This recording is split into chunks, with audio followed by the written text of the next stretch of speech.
Ladies and gentlemen, welcome back to the Classic Car Club Manhattan for an extremely timely and I think important conversation with somebody that we've talked about on this show for weeks. So many of you have been watching the fight for 9/11 first responders. Many of you have heard me talk about the camouflage wave of veterans who are running for office, who are coming from all backgrounds to try to push this country forward. And many of you have heard me talk about Amy McGrath. And every episode I want to interview someone who is iconic, important, and or inspiring. And I think Amy's at least two of those already. But she's in maybe the most important Senate race in America, taking on Mitch McConnell in Kentucky. And she's here in New York. And this worked out, and I'm really thrilled and happy you could join us. So first of all, welcome to New York. Yeah, thank you. It's great to be here. And welcome to the Classic Car Club. Yeah. We got a break in the heat. It might only be for a couple hours, but coming from Kentucky, you know heat, so this is nothing, this is actually great up here. It's nice and cool. And I ask every guest to choose a cocktail or a beverage. Mm-hmm. And it always just gives us a little bit of insight into who they are. In every episode, we talk about American whiskey as a part of the show. We talk about cars. And I asked, what you wanted, and your team said either Bullet, bourbon, or Woodford Reserve. That's right. So both Kentucky bourbon. So we got Woodford Reserve. That's perfect. And tell us why. What do you love about? They're just the two that I really like. I really like Bullet because it's a little sweeter, and I like a little bit sweeter. And so those are my two favorites. So we've never actually had someone who's from such an important region to this conversation on whiskey, and you're kind of all the great parts about this show coming together, like civic action, coming from a military and first responder background, and now stepping up to lead at a time when it's really, really important. But for folks who don't know you, Amy, can you give us a journey into the way back machine? Sure. You were the first female F-18 fighter pilot in the Marine Corps? Not quite. Please, take me. I ended up being the first woman Marine to fly in an F-18 in a combat mission. I was doing it as a backseater. I later became a front-seater or a pilot, so there's a distinction there. But I was able to become the first, not because I was just in the right place at the right time. I mean, you were in the military. You're in the right place at the right time. And for me as a woman, the doors just opened right when I turned 18 for the job that I wanted, which was to fly combat jets on aircraft carriers and just combat jets in general. So at that time, it was 1992, 93. We had a combat exclusion law, and that's how I had to learn about government, because when I was 13, I advocated, I had this dream, wanted to be a fighter pilot. And I remember, what is all 13-year-olds or 12-year-olds who have a dream? They go to the library and they research everything. And I found out, well, there's no women doing this. Well, why? Well, there's a federal law prohibiting it. So I had to learn about government. And I became an advocate. I wrote my member of Congress. I wrote my senators. And I wasn't happy with the response. Basically, my member of Congress wrote me back a nice letter that said, essentially, you're a girl. Go do something else. And I wasn't happy with that. And so I had to learn, who makes the policy changes? And I wrote every member of the House and Senate Armed Services Committees when I was 13 years old. And I got several letters back that were, you're a girl, go do something else. And I got several letters back that said, our military exists to fight and win the nation's wars. And we should have the best people in those positions. And you ought to be able to compete. Nobody said, you're a girl, you ought to be able to get in that cockpit because you're a woman. They said, you ought to be able to compete. And I always thought that was really reasonable. And those were the members of Congress that actually fought for change. And I was a beneficiary of that change. And I never forgot that. I never forgot that idea that I'm lucky, that women before me didn't have that opportunity. But you're also good, right? Because they're not going to put just anybody in a cockpit, well, right? I worked very hard. What's an F-18 worth? I mean, $70 million. Yeah, $70 million, right? So you have to have the technical competence. You have Right. to have the leadership skills. But your life was about leadership. At the Naval Academy, That's right. You played multiple sports, right? I did. Can you talk about that and that journey and that time Sure. and how it shaped your kind of view on leadership and America? This show is an examination of the American experiment. Yeah. Where are we as a country? And your personal life and journey is kind of an examination of how the country has changed as well. But can you talk about how that shaped who you are? I always felt extremely lucky and honored to be able to attend the U.S. Naval Academy. I worked very hard to get there. And when I went there, I just loved it. I was surrounded by patriotic Americans from all around this country. And it really molded me. I came from Kentucky, and I was very proud of being from Kentucky. But then, when I went to the Naval Academy, my first roommate was a girl from Queens, New York. And so all the stereotypes that she had about Kentucky, came out, and all the stereotypes I had about New Yorkers came out, all in that first what they call plebe summer, which is very hard. You really get to see who you are. And we're friends today, and that's sort of the military for me, and that's what I loved about it. I was commissioned as a United States Marine Corps officer. Why? The Marines were the best. and I wanted the toughest, and I got it. And from there, I went to flight school and just worked my butt off to get into fighter jets. And I read a little bit about it, but where were you on 9/11? Like on those days? Yeah. Can you kind of paint the picture of where you were? Yeah, I was stationed in Miramar, in Marine Corps Station Miramar in San Diego, California, and I lived very close to the north gate of the base. I was a junior officer, so I lived in a small condo close to the base, which, as you know, if you're, the closer to the base you are, the cheaper the condos are. Right. The more senior officers live further away. And so when 9/11 happened, we got a call from my executive officer or the officer in charge, whoever was on duty, to all the officers and said, get on the base, get in your flight gear.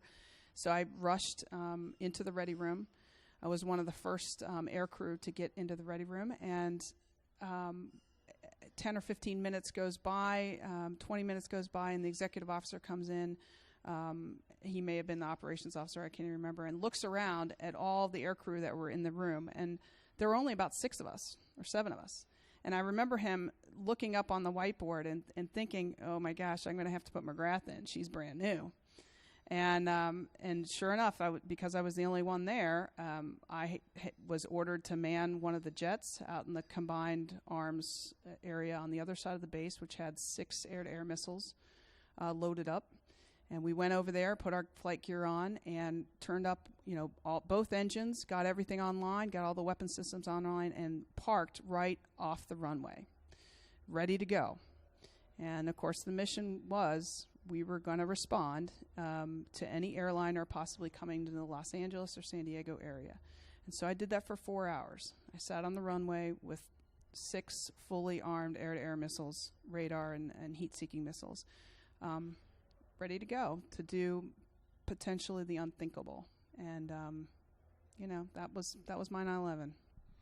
I wanted to hold on that story because I think I was here in New York, right, on the opposite coast at the same time, and so many other people are shaped by that moment. But I think there's a whole side of the military and national security apparatus that was put into place, right, and that was stood up in those moments that people are still unpacking. Yeah. So, you were the line of defense for Los Angeles. That's right. You and your crew and the other aircraft in your unit were literally the line of defense against anything coming into Los Angeles and San Diego. That's right. And the magnitude of that would have been your first combat mission? Absolutely. And I was brand new to my squadron. I had only been into my operational squadron maybe 4 or 5 months, and it was very, very real, surreal almost.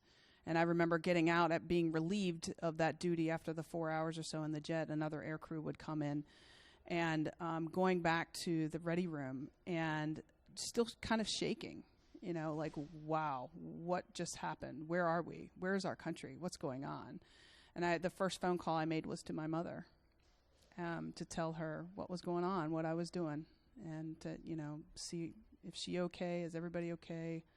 And then we knew immediately, just like anybody that was in the military at that time, the crisis level went up, and we deployed almost immediately. Within a couple of weeks, we had a pre-planned exercise, and we thought we were going to do this exercise and then go to the Middle East right after that. So we were going immediately. And then when was your first deployment to the Middle East in support of combat mission or combat operations? And can you kind of paint that picture and what that phase of your military experience and career was like? Yeah, so my first combat deployment was to a country called Kyrgyzstan, which is just north of Afghanistan, and it was early 2002. We did not have any real bases in Afghanistan at that time. You know, we hadn't built Kandahar or Bagram to the point where we could have fighter jets there. So we had to have fighter jets located in other countries. And remember, this was a time when the rest of the world was kind of with us. Countries like Kyrgyzstan, they were with us. And so they opened up an old Soviet bomber base called Manas, and we built it. I remember landing in an F-18, and we literally did the Marine Corps expeditionary thing that you always heard about. You know, we landed our aircraft, and then we pitched our tents. Right. It was amazing. Right. And that was early 2002. And then we started flying combat operations about a week after we got there, down south into Afghanistan to really support the troops on the ground, special operations, mostly U.S. Army, some Marines, but not many. Not many Marines at that time that did we support. That came later. It was mostly a joint force at the time. And you've been a trailblazer in many ways, but throughout that journey, how often did you see other women getting in a cockpit? Not very often. I knew I was one of very few.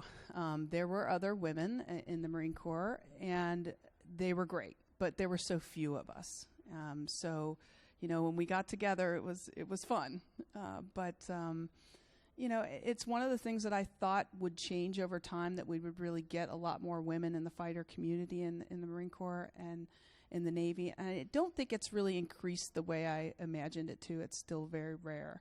But I'm very hopeful. You know, in the U.S. Naval Academy right now, about a third or 30% or so of graduates are women, and I think that's about right, 30% or so. I could be wrong on that, but it's much higher than when I went there.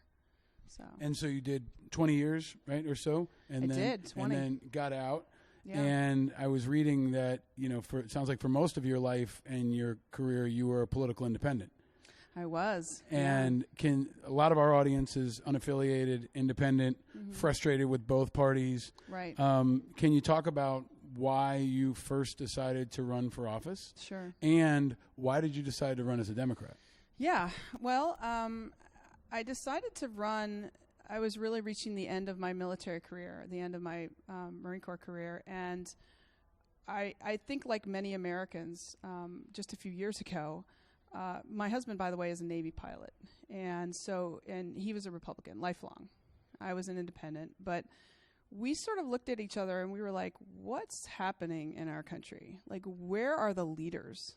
Where are the leaders? And to me, that's what it came down to. And I just figured, I got to stand up. We need better leaders in this country.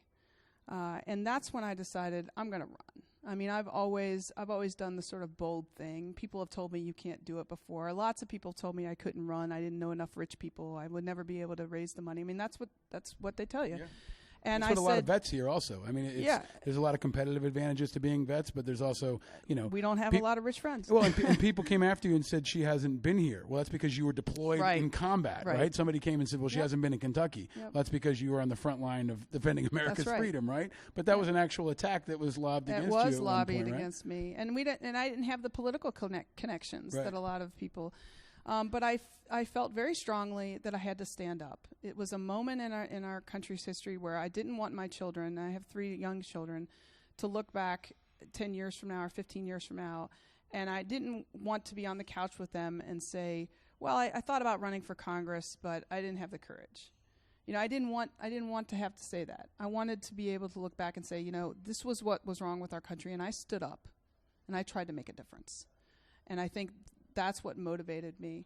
You know, as far as being a Democrat, I mean, I felt like the Republican Party of right now I don't recognize it. Because I did feel like I was always an independent and I could see both sides. And then, frankly, if it weren't, going back to my original story, if it weren't for Democrats in Congress, I wouldn't have had a job in the last 24 years. And that's a fact, as a woman in the military. And so, you know, I in Kentucky, you can't run as an independent. You have to pick a party. And, you know, for me, the values, I believe very much in progressive values, but I think they're American values. And I feel like that's more aligned with who I am. Can you talk a bit more about that, Amy? Because people hear that term progressive values. Yeah. And I think progressive is sometimes a newer term or even an evolving term. For me, like politically, it almost depends on who you're talking to define what it means. So for you, and given that backstory, given your independent background, given that you're in Kentucky, how do you define progressive values? Well, I define it in the way that I think about in the military. The idea of equal opportunity for me is something that was very real in my life. If people weren't able to change and progress, I would not have had the opportunity to be a fighter pilot. You know, had we gone with what my congressman said, which was, you know, our military doesn't really want to change. We're fine the way we are. You're a girl. You can go do this and that, but, you know, you really shouldn't compete in this area. I've never had the opportunities. And so I feel very strongly that that's important to keep pushing, that everybody deserves to have an opportunity. And we need to keep working to get better education, better jobs for people so that everybody, no matter where you come from, has that opportunity. And it's also really important to me, I serve with people from all walks of life.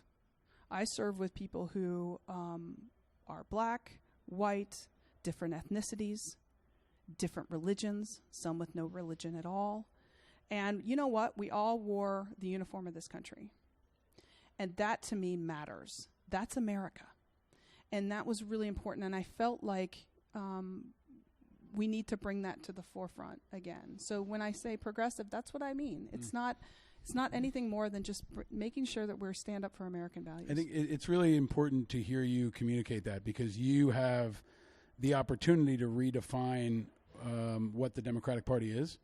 I mean, there aren't folks like Bob Kerrey or Jim Webb or even a Chuck Hagel on the right. There was this generation of veterans that also, I think, pushed the Democratic Party, you know, maybe away from the left, frankly, and more moderate, and definitely to have more of a focus on national security and defense. So there's an opportunity here for leaders like you. Frankly, no matter how your race turns out, you're going to shape what it means to be a Democrat. But when you go home to Kentucky, it's a reality that Democrats are, I think, viewed as weak on national defense, right? Especially in places like Kentucky.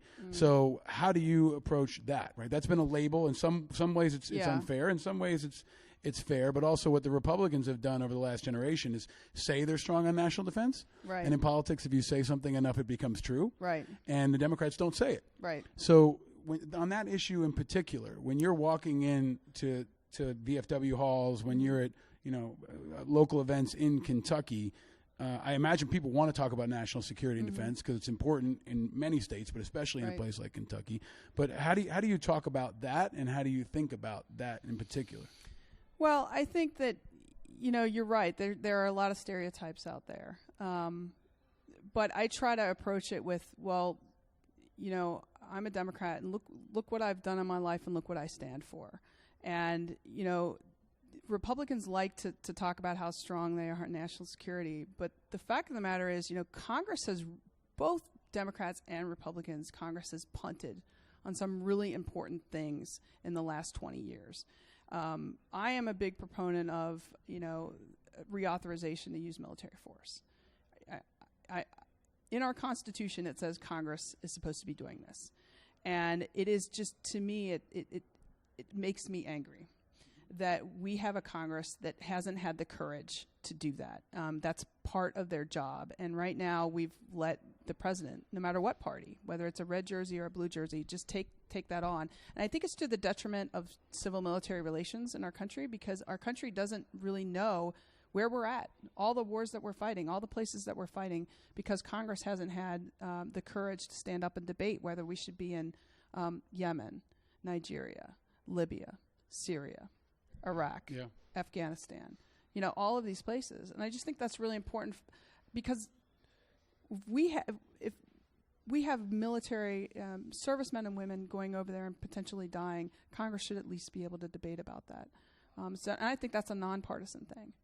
I think we've talked about it a lot on this show, about the authorized use of military force and how Congress has a blank check. They have no accountability. They can basically go where they want, when they want, spend as much as they want, lose as many lives as they want, with no real social backstop. So I think no matter what your political party is, re-examining the AUMF and calling for that accountability is necessary. I hope you can be a voice for that. I want to talk specifically about why this show got into Kentucky so much. Right? We're a national show. People come from all backgrounds, and we've got a lot of people who listen in Kentucky, but you're in maybe the most high-profile Senate race in the country. And we kind of got pulled into this because Mitch McConnell, specifically as Senate Majority Leader, was so terribly failing the 9/11 first responders. Yeah. And as we have this conversation, finally, the 9/11 Victims Compensation Fund will pass. It's going to overcome the block from Rand Paul, which I covered in the past and we'll cover again this week, but it's ridiculous and it's stubborn and it's ideological, and I think it's selfish of Rand Paul to put that block on there. But we're finally going to get the support that 9/11 first responders deserve, and you're going to get a lot of support from 9/11 first responders because you're running against Mitch McConnell, who I think has frankly been cowardly. As we sit here today, I've got Rob Serra was on a couple weeks ago. If you haven't heard that show, go back and listen to it. But he gave me a FTNY hockey shirt on that I'm wearing now. And I've got a hat on for the Continental Village Volunteer Fire Department my father serves. Yeah.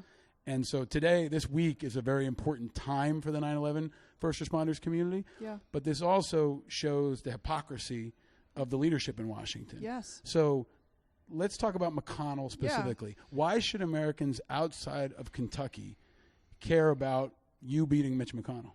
Well, just directly to the 9/11 first responders, and then I'll talk more broadly.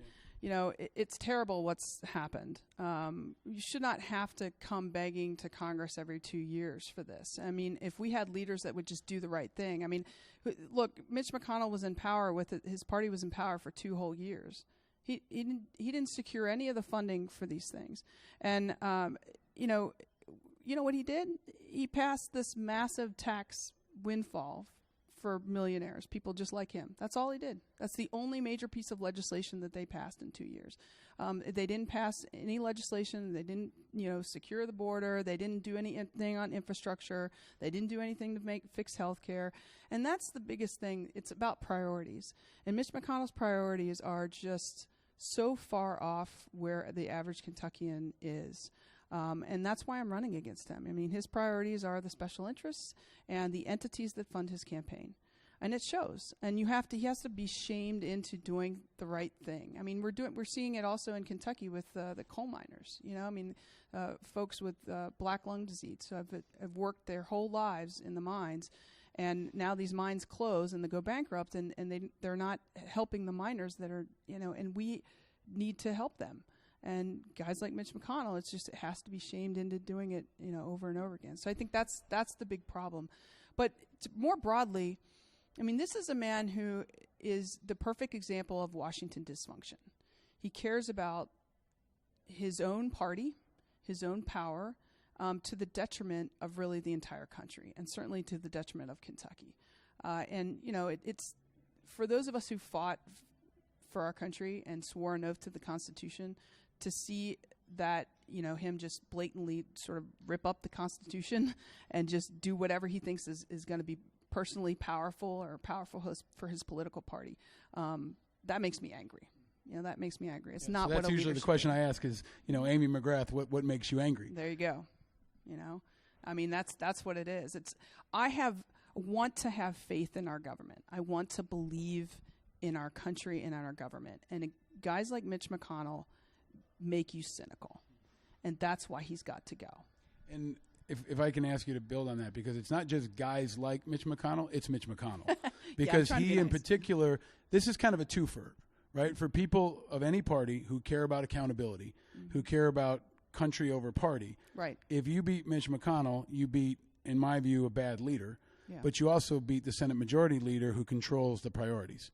He determines whether or not John Stewart has to go down to Washington and beg for 3 months. He determines whether or not our wars are authorized. He determines whether or not VA oversight happens. That's right. And everything else. He sets the tempo. Yeah. And he's very open and arrogant about that. He's basically saying, infrastructure is dead on arrival. It's not going to come to a vote, and he's the one that has that power.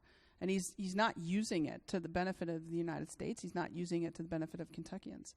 And that's the big problem. And he's been around 34 years, and he is a creature of Washington, D.C. Many Kentuckians voted to drain the swamp.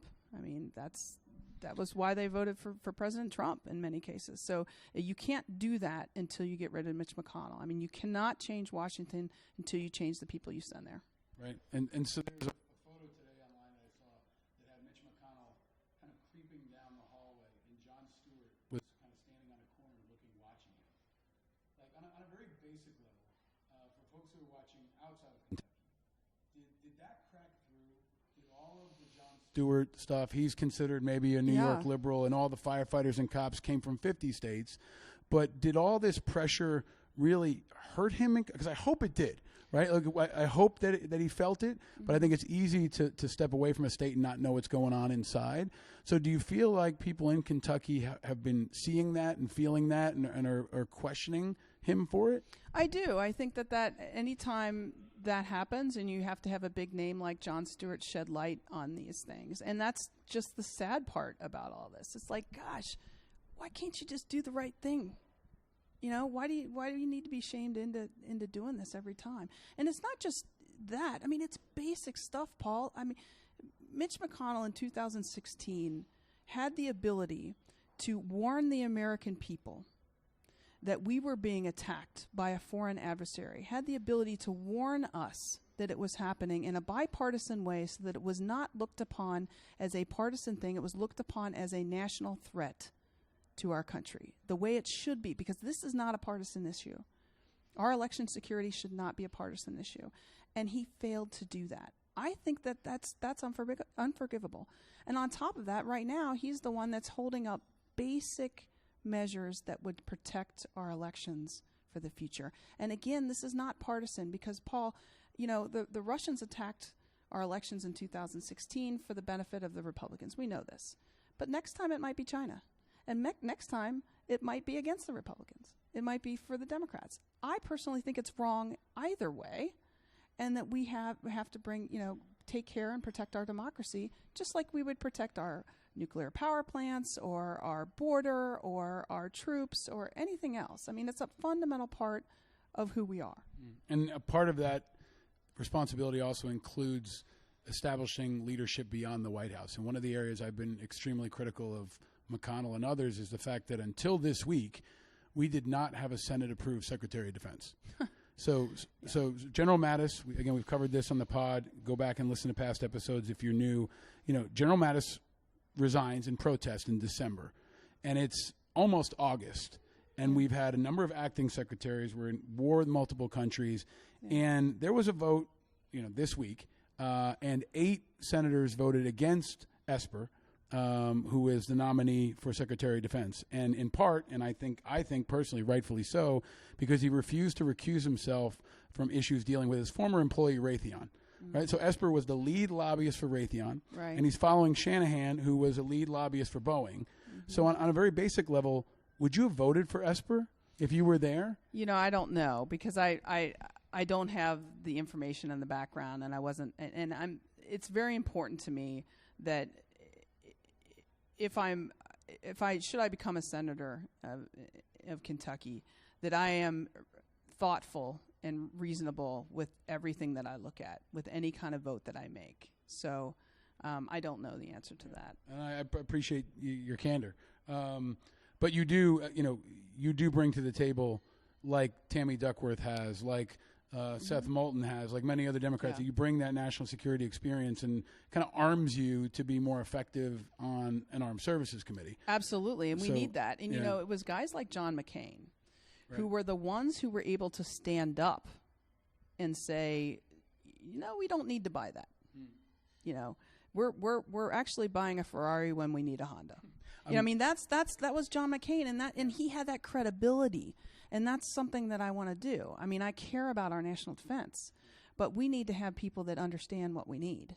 I want to stay on the Ferrari piece because that's another part of the show. And when you were growing up in Kentucky, I asked this of every guest. What was your first car? Amy McGrath, what was your first car? Well, the first car that I bought was at the U.S. Naval Academy. When we got our senior year, we got a loan, a Navy Federal Credit Union, I bought a Jeep Wrangler because I always wanted a Jeep Wrangler. It was totally soft top or hard top? Soft top. It was totally inefficient, and I can't imagine driving one today, but it sure was fun at the time. And what color was the Jeep Wrangler? It was royal blue. That's a nice car. I bought a Jeep Wrangler when I was in the Army. Awesome. And it was kind of the perfect car when you're on active duty and when you're rolling around. And but when you go over, stick shift? Yeah. And when you go over 60 miles an hour in a soft top on the highway, you can't hear anything. Right. It probably sounds quieter inside an F-18 than it does inside a Wrangler, right? Yeah. Awesome. Yeah. So when you look forward, Amy, a lot of this is going to be strategy and tactics. Your military planning background brings you a certain degree of advantage, but how do you beat this guy? Because a lot of folks have tried and failed. Yeah. You came really close in the congressional election last week, but can you beat him? Yeah. And how do you beat him? And frankly, for an audience that is probably sympathetic to your cause, that wants also to beat him, what's your strategy to beat him? Well, I think he is beatable. He is the least liked politician in Kentucky at the federal level. President Trump is the most liked. So there's a delta there, and you have to look at that. And so why is he so disliked? I mean, I think he's so disliked because he's been around a long time, and people know that he is part of the problem, part of the dysfunction. And so, what I need to do is I need to get out there, talk to as many Kentuckians as I can, energize as many new voters who believe in American values. This is just the same way I did in the last cycle, but also really reach out to people especially in the rural areas in rural Kentucky, and talk to them. And when I do, I get a sense that a lot of people are still Trump supporters and Trump voters, and you have to look at why a lot of people voted for Trump. They voted for Trump to drain the swamp, to shake things up, because our system is not working. It is not. It's broken. And a lot of people get that, and they feel like we need outsiders. We need people who have not been around for 34 years, because if we keep electing the same type of people, nothing's going to change. And so there's President Trump spoke to a lot of these people who have been feeling very left behind in many places in Kentucky. And I get that. I really get that. And so when I talk to people, I'm like, hey, if you want to drain the swamp, you really want to get things done, we've got to get rid of guys like Mitch McConnell. And I'll just give you an example. President Trump has actually talked about one of his big priorities is trying to get prescription drug prices down. It's an everyday thing. It's really important for Kentuckians because in Kentucky we have the second highest. We're the second highest state, I guess, in terms of how much people pay for prescription medication. So it's really important. And President Trump's talked about this. He's talked about re-importing drugs from Canada as a possible reasonable way of doing this, having Medicare renegotiate for drug prices, which is a pretty reasonable thing, bipartisan. Lots of people are for it. Makes sense. Who stops that? Who stops that every time? Mitch McConnell. Well, why? Why would he stop that every time? It's not rocket science. He gets $1.2 million from Big Pharma in his last election. The most money given to any single member of Congress in the last cycle went to Mitch McConnell from Big Pharma. I mean, it's just you put two and two together. And so I think that's the kind of message that I want to give to my fellow Kentuckians. Like, hey, if you want things to change, we got to elect somebody that just wants to do what's right for Kentucky and is not bought off by these special interests. So preparing for what will be a brutal landscape, right? Running for office in a time like this is kind of like combat, right? Yeah. And it's asymmetrical warfare. Yeah. I wonder how you're going to prepare for what could be an inevitable attack when you become the next John Tester, right? Where Trump singled out John Tester because he really was pushing for oversight on Ronnie Jackson when he was VA Secretary. Tester kind of led the stoppage of Ronnie Jackson, and Trump tried to hurt him back home, tried to make an example of him, tried to smear him as someone who wasn't in support of veterans. So, how do you prepare yourself for that? And, that was just a sign falling, not a security breach. But nevertheless, how do you prepare for that attack, which may or may not come? And then also, when you look at the political attack that Trump waged this week on 4 Democrat American citizens Yeah. who are women of color. Yeah. How do you view that, right? And so two-part question, but Yeah. if Well, you can. I mean, I think it's probably going to happen. I mean, I think that's just the reality of it. And how do you prepare for it? I mean, for me, I just you remain calm, you're professional, you try to counter, but with facts, you try to go out and get your message out there and just recognize that that's unfortunately going to happen. We know this. I'm not afraid of challenges. I'm not afraid of this environment. I mean, I was a Marine. Marines, I know you're probably going to roll your eyes, but we run to the battle. That's what we do. I don't roll my eyes. We don't run away. We Yeah, run. I mean, yeah. you're Army guy. Yeah, I'm an Army guy, so somebody's got to do the heavy. You guys can do the heavy lifting. We'll do the heavy thinking. But I mean, that's what I was trained to do. I Right. mean, like, this is hard. It's important, and it's vitally important for our country. And you know what? I'm okay with that stuff because I've had friends die in combat. They're gone. I'm here. It needs to matter, and so I'm doing what I need to do for my country right now and for Kentucky. So I'm okay with it. I am moved by your passion and your focus. And for folks who are listening, we'll have video of this interview up on the site on angryamericans.us in the next couple of days. And I want you to remember this part of the interview and watch Amy's face, because I think you're bringing a seriousness and a focus that is authentic. And frankly, I think it's part of why I and other people have been watching your campaign so closely, is because you're honest. You're bringing a realness to this that is overdue, and it's a contrast to McConnell, where he won't stand up, for example, and condemn Trump's racist remarks, for on a very basic level. But also, his wife is Asian American, so it's a personal thing for him. And even at that moment, it's become a clarifier. In that, this is an integrity check for people, this moment, and Trump continues to be an integrity check for people. And I think your integrity has been tested. It will continue to be tested, and it could be the great differentiator between you and McConnell ultimately. Mm-hmm. But building on that, Amy, you're also a mom of 3 kids, 3 little kids. Yeah. A lot of folks listening are struggling to balance life, children, finances. And part of why I want to interview is because you're just a kick-ass person. You're an inspiring person. You're a role model for many people. And, how do you do all that? And what, if you could go back and talk to Amy McGrath 20 years ago and say, hey, here's some advice for yourself, what would you tell them? And how have you been so successful and done so many things at the same time, frankly? I would say what my mother told me, which is you do it one day at a time. And that I've kept that my whole life, no matter what I was doing, whether it was training to fly an aircraft on the back of an aircraft carrier at night, or whether it was having the third of my 3 children.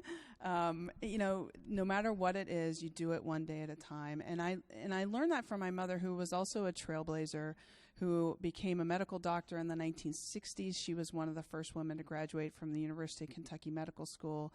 And, when I went into the military and I went into the Marine Corps, whenever I would have a bad day or, being a woman as a minority, some things happen and you kind of talk to your mom about it, how am I going to deal with this situation or that? And my mom was always the one that said, water off a duck's back, prove them wrong, you'll be fine, and she did it.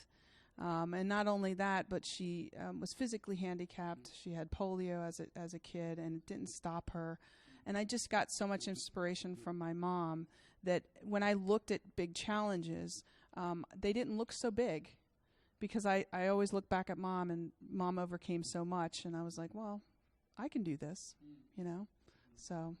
Thank you. I appreciate it. I got to go back to your flight days for one second, because every time I talk to a pilot, I come from the military, I got to ask them what's their call sign. And this is a military thing we know to ask people, because there's always a story. And I know the answer, but I ask you to share. Can you tell us what your call sign was and why? And do you fly anymore? Right. Yeah. So let me just preface this by saying, in the Marine Corps, call signs are meant to make fun of you. We're not like the Air Force, where, call signs are really cool. My call sign was Krusty, with a K, Krusty the Clown. And if you remember, Krusty the Clown from The Simpsons had very big hair that stuck up, straight and to the left and to the right. And I had much bigger hair. It was very curly. And when I put my cover on, the guys thought that I looked like Krusty the Clown. And, I protested at first, which was not what you should do, because then it stuck. And then I just became one with it, and I'm fine with it now. When I played rugby, there were nicknames given out. And I believe it or not, my rugby nickname had to do a bit with my hair, because at the time I had long flowing blonde hair, and the guys called me Ferrari Barbie. Nice. And I hated it, and therefore it stuck. So even now, 20 years later, people now I got a bald head, totally different look. People will still occasionally call me Ferrari Barbie. Yeah. So I can relate to you on that level. Do you fly anymore? And do you miss it? I do fly a little bit of general aviation, not as much as I'd like. It's pretty expensive, frankly. But I'd love to get back into it, and I might do that. And I got to ask you, because of the timing, there's a new Top Gun movie coming. Now, Maverick's like a 50-year-old captain still. He hasn't been promoted. I don't know how the heck he's still in the flight world, but this is going to be a thing, right? And maybe it's going to be a part of your campaign here. But any thoughts on the resurgence and the reemergence of the classic Top Gun here? I think it's great. I'm all about movies with fighter jets. I love them. We'll see what happens with this one. The original one, of course, was iconic. I was not even really a huge fan of the original one, just because there were no women flying, and I was 10 years old when it came out, and I was like, well, how come there's no women flying? But of course it's an amazing movie, and it's probably the biggest single recruiting thing that the Navy had in the last 20 years was that movie. So well, you're going to be a boost for the Navy recruiting, too. I think inevitably your inspiration and your story is going to motivate other people to think about the profession of arms and the career you've chosen and public service. But I want to ask you, Amy, the last question I ask every single guest. We've talked about what makes you angry. We've gotten to the car question. Mm-hmm. But what's something that makes you happy? There's no question, it's my children. Being a Marine and being a fighter pilot was everything I wanted to do, and it was my dream. But now that I have kids, I'm just a different person, and I love it. I mean, they challenge me in ways, oh my gosh, I never thought it would be challenged. I mean, in my life. I mean, it's just so challenging. And people say to me, well, what's harder, running for political office or being a fighter pilot? I'm like, I'm a mom of 3 small kids. That is way harder than anything else. But there's just so much joy, and they're just such a miracle every day. Just looking at them is amazing, and so they make me happy. I can relate, and I've actually told folks that I think there's a parallel here, combat and parenthood, in that unless you've been through it, you really don't understand it. You can think you do. You can watch a movie. You can talk to a friend. You can say, oh, yeah, I relate. But unless you've been downrange, or unless you've been responsible for the life of another human being, you really can't fully absorb the magnitude of it. That's right. And I know they will be inspired by your story, and I know they'll be inspired by your example. And we're going to track it on this show as long as it goes, and I think long after, no matter how this race comes out. I want to thank you for stepping up on behalf of all Americans, all you've done to set the example and to lead on behalf of this country, and all you're going to do and continue to do. It really is inspiring. Well, I appreciate that.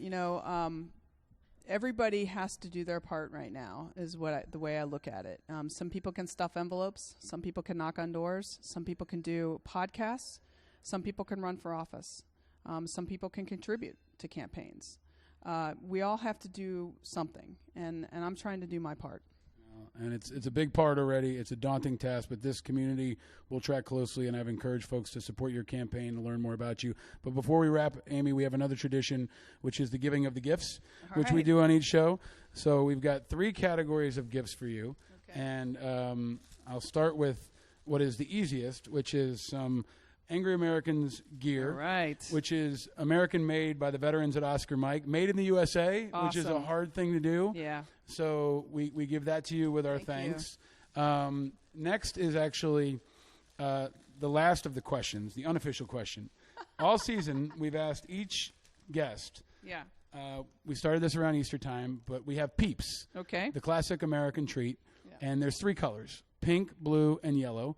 which one would you choose and why? Wow. Not pink, just because I've never been a pink person as a kind of a tomboy. I probably have to go with yellow. That was my favorite color when I was a little girl. So That's the overwhelming choice for most people so far. Sarah Jessica Parker had called them the OG of Peeps, the classic of the Peeps. And lastly, now this was hard because you're from Kentucky. We were drinking Woodford Reserve, which comes from Kentucky, right? Yeah. And each week we pick a different American whiskey. Okay. And I can even hold some of that other stuff. This is the hard part of being a guest on this show is I load your lap up with stuff. Yeah. But I walk into the liquor store each week and try to find an American-made whiskey that kind of speaks to the guest. And I did not want to go with Kentucky. Oh, no. Because you can get Kentucky at home. Yes, I can. Okay. Hudson Manhattan Rye Whiskey. All right. Which might sound like blasphemy to people back in Kentucky, the idea of a New York That's whiskey. okay. You know, my husband's going to love it. He's going to love it. He likes to try everything. So. But we give that to you with our thanks. Thank you. I think you'll need it over the course of the next couple of months. But most of all, our thanks for your leadership and for your commitment and for being here. I hope you have a great trip to New York. We wish you the best on the campaign. You've been a true inspiration, and our community is going to be watching you closely. Well, I appreciate what you've done. That's why I wanted to come here. This is important. I appreciate what you've done before this podcast and now putting this on. Thanks, Paul. Thank you very much. Ladies and gentlemen, Amy McGrath, check her out online and everywhere. Read up on her bio, follow her on Twitter, and look out for her in the skies above. Angry Americans wrapping up here from the Classic Car Club. Thank you very much.